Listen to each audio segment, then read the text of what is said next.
Hello, and welcome again to what I really hope is the final installment of Latin 101 online. If you have any questions or comments about the material I'm presenting, please indicate. Please send them via Twitter or Facebook, or if you're watching this recorded later today, please email me.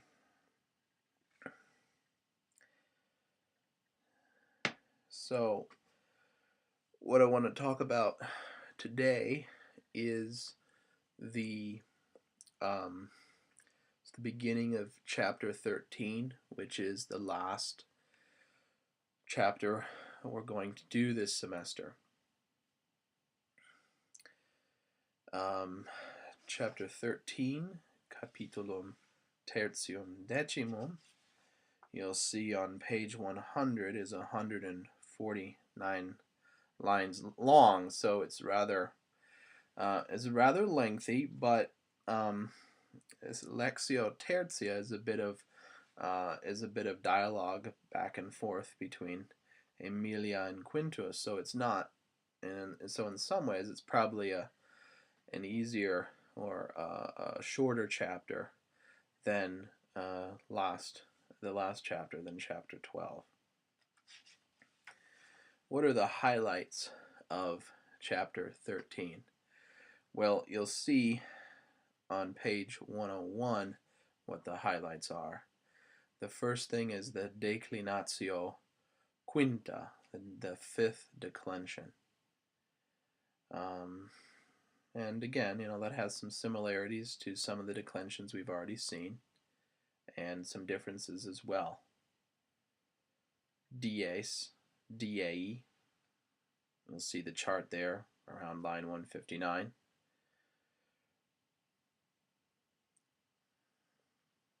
The nominative dies, the genitive diei. So that just has to be memorized, has to be learned. And the second thing in chapter 13 is the superlativus, the superlative degree of the adjective. So in chapter 12 we saw the comparative degree of the adjective, and in chapter 13 we get the superlative degree of the adjective. It's really pretty easy, but we'll talk about that when we come across it in the text.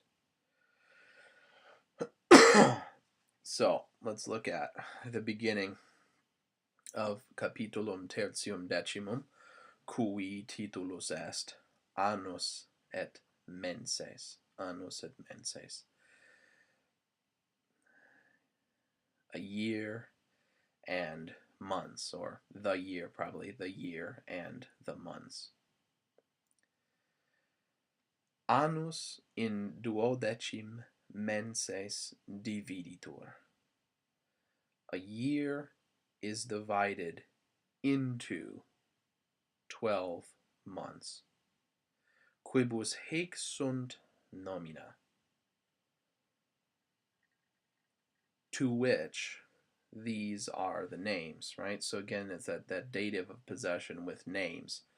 Whose names are, or the names of which are these. This word annus, you'll note it's very similar to annulus.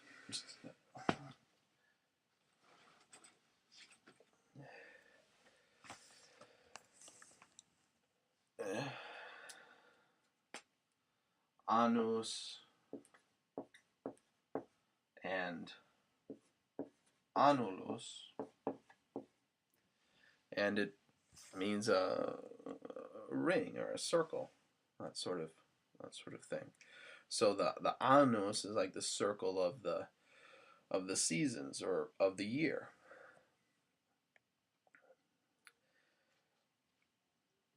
So these are the names of the 12 months.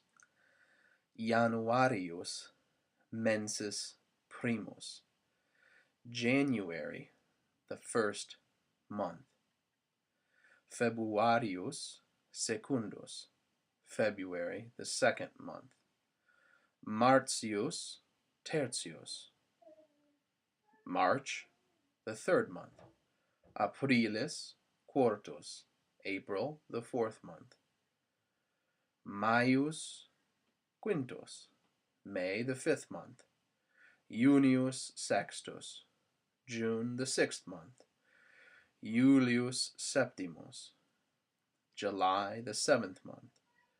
Augustus octavus. August, the eighth month. September nonus. September, the ninth month. October decimus. October, the 10th month. November undecimus. November, the 11th month. December mensis duodecimus ac postremus. December, the 12th month and the last, the final, postremus aum. The opposite of primus aum, he tells you, Orberg tells you in the margin. So you can see that the months that we use in English, the months that we use, throughout the world today, came from these Latin names for them. What's interesting about the Latin names of the months? I mean about the very name itself, the word itself.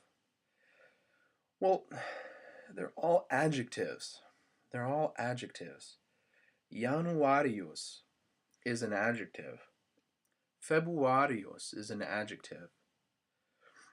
To take a different type, to take a third declension adjective, September, septembris, he's going to tell you later in the chapter. October, octobris. November, novembris. December, decembris. They're all adjectives. They're all adjectives. Because they're used so commonly, you don't always have to put that adjective, say, Januarius, with the noun mensis. We just use Januarius and we understand January month, the May month, the July month is kind of what it is literally. Okay? So that's the relationship there. So when we have in Latin, if we have, for example, December all by itself, then it's going to, then what we understand there is mensis. That's the noun, the word for month. Okay. Unus annus duodecim menses vel 365 quinque dies habet. 1 year, then you have to go all the way to the end of the sentence for the verb, has 12 months or 365 days. 365 days. Dies. So that's the first appearance of a fifth declension noun. If we go back to page 101, dies, you see, is the nominative singular. Dies is also the nominative plural and the accusative plural.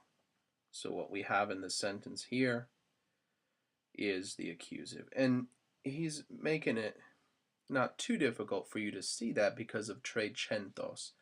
You see he's telling you in the margin, trecenti, trecente, trecenta. So trecentos, we can see that's declining, and it's in the accusative plural. Sexaginta doesn't decline, quinque doesn't decline, dies does decline, that's the accusative plural. So 1 year has 12 months, or 365 days. Saeculum est centum anni. A century is 100 years. So our word century obviously comes from, or is related to, centum, 100, right? Centum and century. But their word for century, saeculum, appears a lot in Christian Latin. For example, at the conclusion of prayers, in saeculum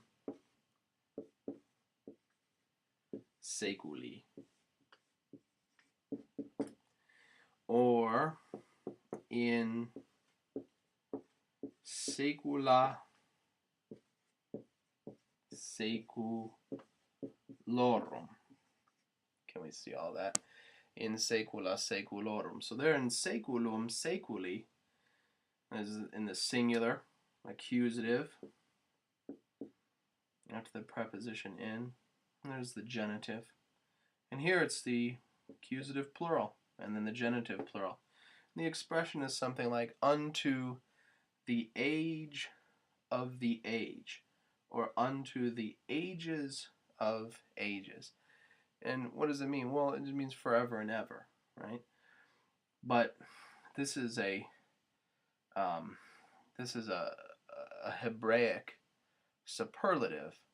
We don't get these neat comparative degree, superlative degree distinctions in Hebrew, and instead we have this type of relationship, the age of, like in the expression King of Kings, where that means, when you see that in the scripture, King of Kings, that sort of thing, it's not that he's the king of all the other kings. It's that of all the kings, like, he is the man, right? He is like the greatest king of all.